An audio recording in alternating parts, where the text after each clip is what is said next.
Asheville, North Carolina, a storybook setting in the misty Blue Ridge Mountains.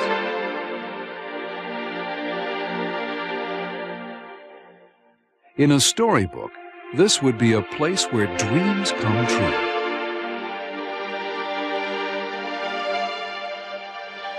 A century ago, George Washington Vanderbilt came to this mountain resort and envisioned a home. In a few years, he'd bring that vision to life. He called it Biltmore Estate. And the vision is alive today.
To enter Biltmore Estate today is to step back in time to a period Mark Twain called the Gilded Age.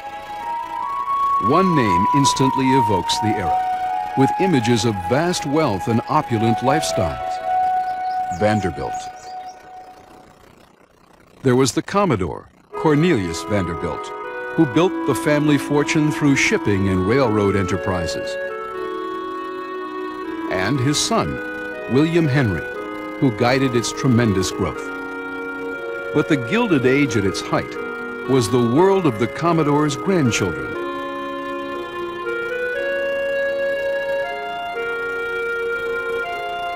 Their activities dominated the society pages. Their Beaux-Arts palaces loomed over Central Park and still gazed down on the sea at Newport. Born in 1862 and the youngest of William Henry Vanderbilt's children, George Washington Vanderbilt grew into a cultured man who preferred literature, art, and travel to the social whirl of New York and Newport. Yet he too appreciated comfort and enjoyed entertaining family and friends. The home he dreamed of would be a showcase for his literary and artistic collections, and an ideal setting for entertaining guests. But it would also be a part of a working country estate. Like those he'd visited in Europe, his private home would be the heart of a productive community. The place would be called Biltmore, built after the Holland region where the Vanderbilts originated, and more, the Old English word for rolling upland country. The working country estate George Vanderbilt envisioned more than a century ago lives and thrives today. One of the few historic sites still privately owned and fully self-supporting. It was a remarkable achievement in his own time, one of Vanderbilt's resources. But he had high standards, and the men with whom he worked were among the foremost talents of his time. One was the renowned architect Richard Morris Hunt. He created several Vanderbilt mansions and designed, among many other structures, the base of the Statue of Liberty and the facade of the New York Metropolitan Museum. The other was the noted landscape architect Olmsted, who designed countless American campuses and parks. Perhaps his best-known work is New York's Central Park. Olmsted would create the splendid setting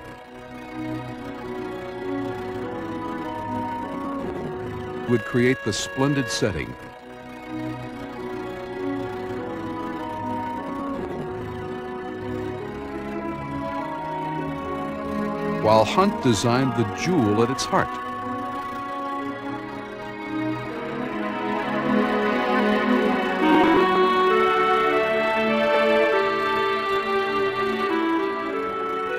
Biltmore House. Construction began late in 1889 with a 3-mile railway spur built from the construction site and a village erected to house workers and mills. Sawmills and brick factories churned out materials. Trains unloaded tons of Indiana limestone and Italian marble. And an army of Americans and Europeans labored diligently. Among them were the skilled stonecutters who carved these intricate designs, and fantastical figures.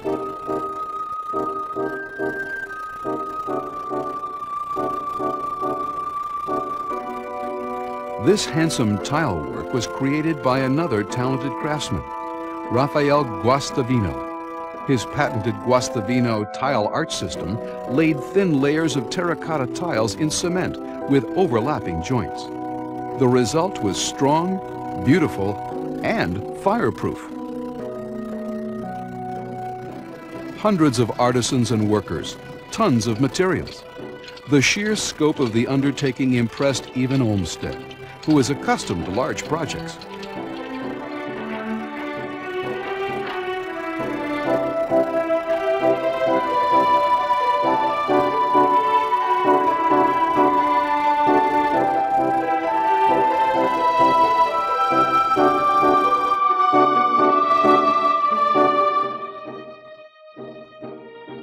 Yet the great house officially opened on Christmas Eve, 1895. It had taken only 5 years to build. The opening celebration was the first of many events in a house designed for entertaining.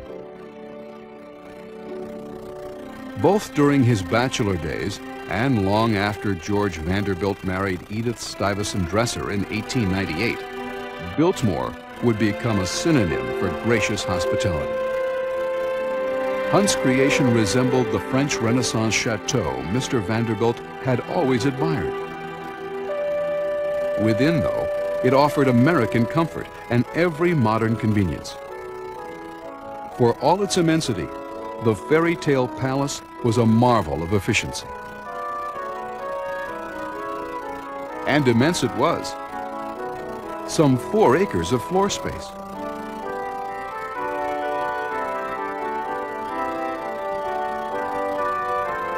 About 250 rooms.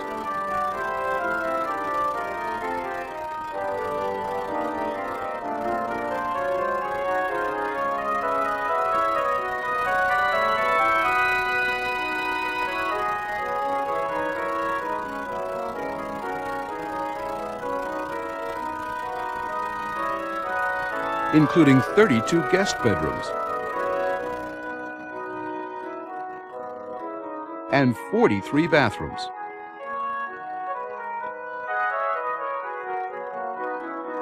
Though it boasted 65 fireplaces, Biltmore House was one of the first private homes to use central heating. 3 boilers and a system of radiators. Shafts and vents warmed the upper floors. In summer, incoming air cooled in the shafts and circulated via the same system. The house was fully electric, and its dynamo generated most of the current.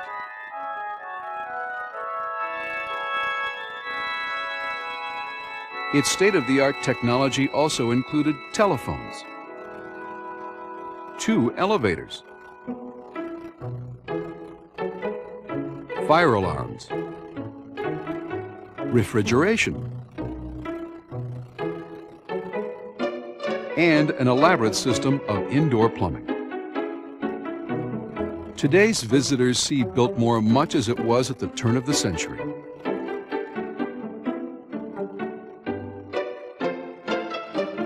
The objects on view are original to the house, acquired by Mr. Vanderbilt himself.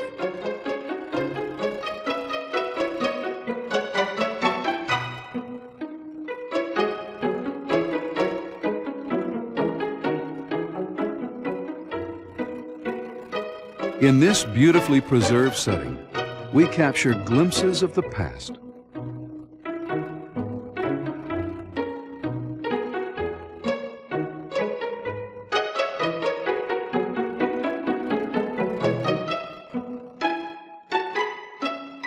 Of the feast Biltmore House offered for all the senses.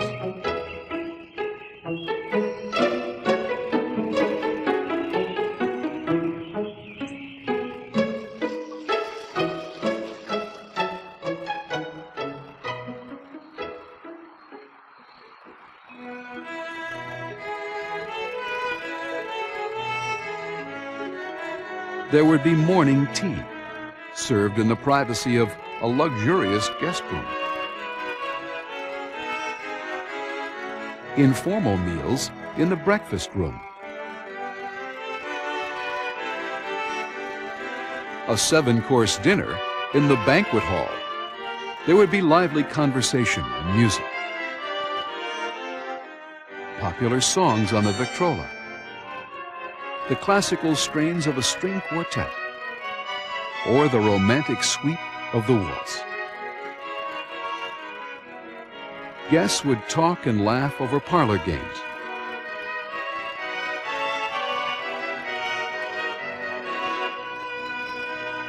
Or spend quiet hours at chess. This masculine domain reveals another custom of a bygone era. Here, after dinner, Victorian gentlemen adjourn to talk, play cards or billiards, and savor their fine cigars and brandy. Both sexes could sample the library's treasures.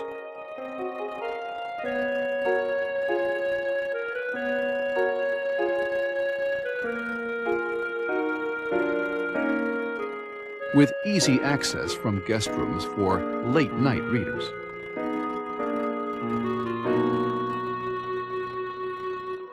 The library was designed to accommodate the 18th century ceiling painting by Giovanni Pellegrini.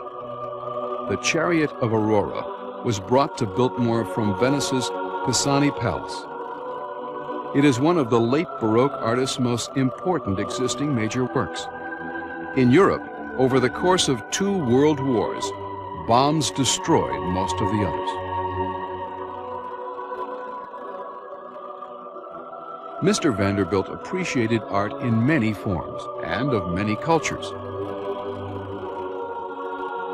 There are works by Dürer and Renoir, as well as Whistler and Sargent, his contemporaries. In a collection which spans the ages, artists of Mr. Vanderbilt's own time play a major role. One was the sculptor Carl Bitter, whose artistry includes the center sculpture of the Winter Garden. The banquet hall's friezes and statues of Saint Louis and Joan of Arc, and the library's mythical figures. While Biltmore offered every sort of exercise for the mind, physical activity was by no means neglected, even indoors. Downstairs, one of the first indoor bowling alleys.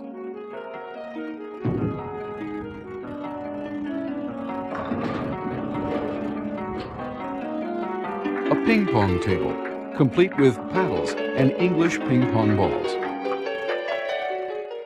And a heated swimming pool.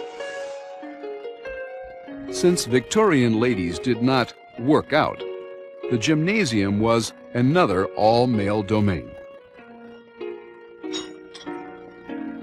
A few steps further, we recall that downstairs became the domain of the domestic servants. Biltmore's house and stables employed some 80 people. From lady's maid and house steward down through the hierarchy, Biltmore house staff were an essential part of daily life. The well-designed service areas also boasted the latest in domestic technology. In the butler's pantry, electric warmers and refrigerators kept food at the right temperature. At serving time, manual and electric dumbwaiters swiftly carried meals to their destinations. And electric coils dried linens and clothes. Efficiency, though, is only part of the picture. The comfortable, attractive living quarters reflect employers' concern for others' well-being.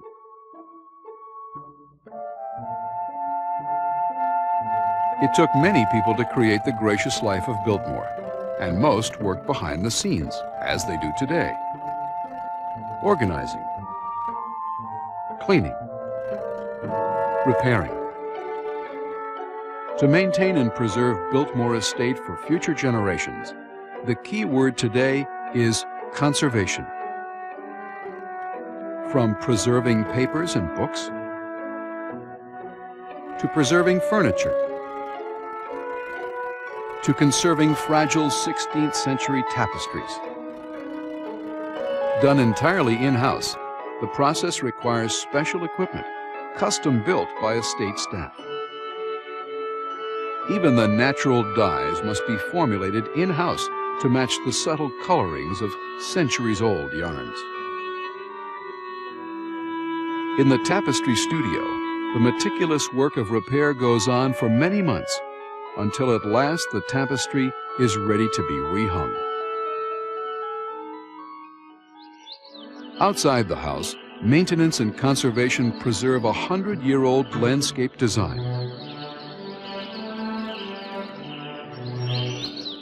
Olmsted used nature to create the drama of the 3-mile approach road, winding through forest ravines, until at last house and mountains appear in all their grandeur.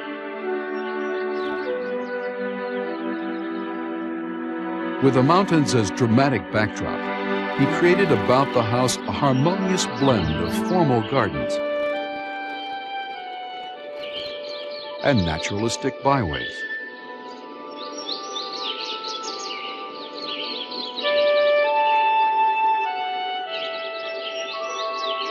All reflect Olmsted's belief that viewing a landscape should provide unconscious recreation and a sense of peace.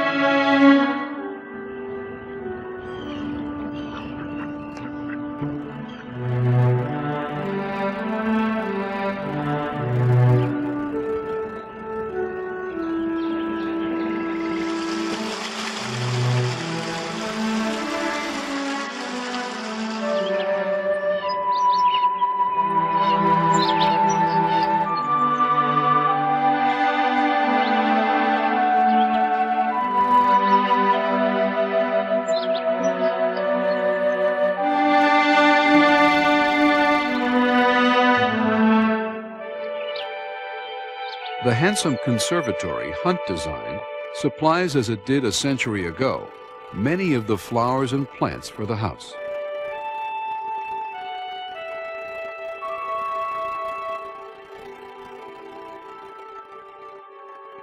The azalea garden contains one of the country's most complete collections of native azaleas. And at the garden's end, the tranquil bass pond.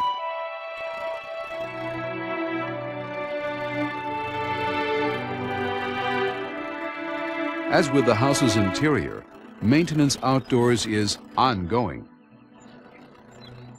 Preserving Olmsted's work calls for large projects as well, such as the restoration of the bass pond's intricate flume system designed to control silt buildup. Besides formal and informal gardens, Olmsted's design included plans for farmland, rolling pastures, and woodlands. These woodlands represent a pioneering effort in forestry management and conservation. In the 1890s, most of this area was overlogged, overfarmed, and badly eroded. Gifford Pinchot the first formally trained American forester, planned and directed the forest renovations, the first comprehensive forest plan in the Western Hemisphere. Dr. Carl A. Schenck was hired to supervise planting, lumbering, and experimental areas. The Biltmore School of Forestry he and Mr. Vanderbilt founded trained many of the country's first foresters. Today, a vast tract of the woodlands they restored is part of Pisgah National Forest. Like the European estates which inspired it, Biltmore was designed to be self-sufficient, and a key element was agriculture. Mr. Vanderbilt took a keen interest in the estate's crops, pig and chicken farms, and dairy operations, where he applied scientific farming and stock breeding methods. Agriculture still contributes to Biltmore's vitality. Of the original 125,000 acres, 8,000 remain, and a large portion of these continue to support livestock and produce crops. Though fully in keeping with the working estate concept, one crop is a recent innovation: the European grapes growing on the estate's western slopes, used in making Biltmore Estate wines and Method Champenois sparkling wine. Hunt designed these buildings for dairy operations, which used the latest technology. A century later, they house state-of-the-art winemaking facilities.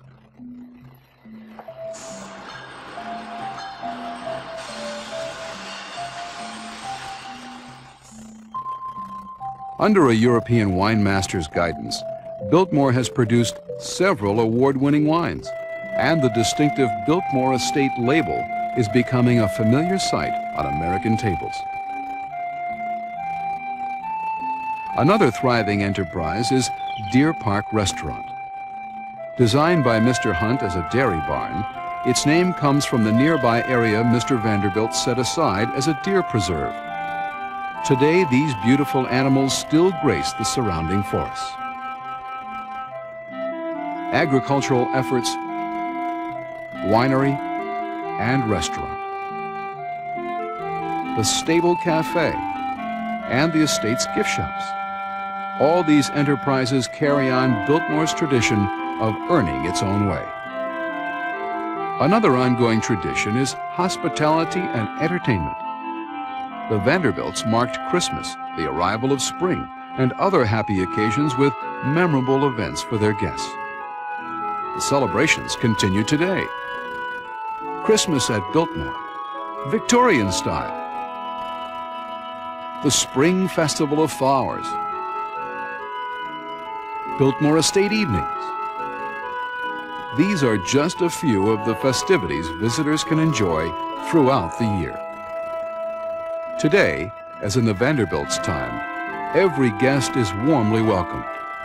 Since 1930, when Biltmore first opened to the public, visitors from near and far have come to view its treasures and take a journey into the glittering era of the Gilded Age. Biltmore's guests are also its patrons. Admission revenues and purchases of Biltmore products support ongoing conservation to keep Mr. Vanderbilt's vision as bright and vital as it was a century ago.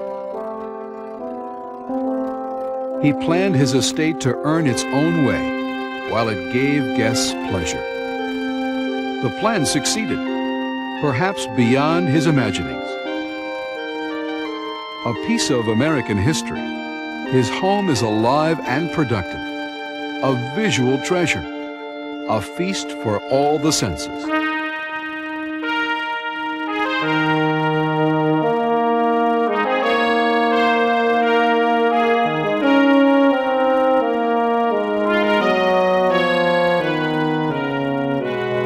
Years ago, in this storybook setting, George Vanderbilt made his beautiful dream come true. Today, Biltmore Estate is a beautiful reality for all of us.